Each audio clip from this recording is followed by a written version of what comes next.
naftu waa cadowga ugu weyn ee uu yeesho bini'aadamka. Waa cadow kugu dhex nool adiga. Tuuga marka uu guriga ku dhex nool yahay ee uu ka mid yahay qoyska, si loo garto waa ay adag tahay, maxaa yeelay guriga ayuu taako taako u yaqaanaa.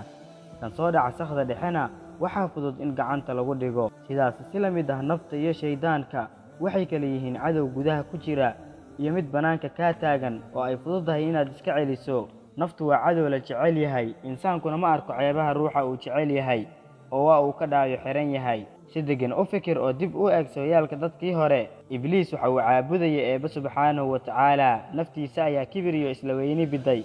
waxa uuna ka dhaxlay adduun iyo aakhiraba inuu hooy ka dhigto naarta. Dib u milicso markii Nebi Aadan iyo hooyo Xaawo ay geedkii laga reebay cuneen oo ay raaceen rabitaanka naftooda, waxay ku mutaysteen in laga soo eriyo jannooyinkii wacnaa, daarihii nabadgelyada iyo barwaaqadii ay ku sugnaayeen. Xusuuso Qaabiil markii uu dilay walaalkiisa Haabiil, sababtuna ay ahayd xaasidnimo iyo inuu raacay rabitaanka naftiisa. Haddaba walaalkay qiimaha badanow, ka adkow naftaada si aad uga adkaato caqabadaha kale ee kuga hareeraysan.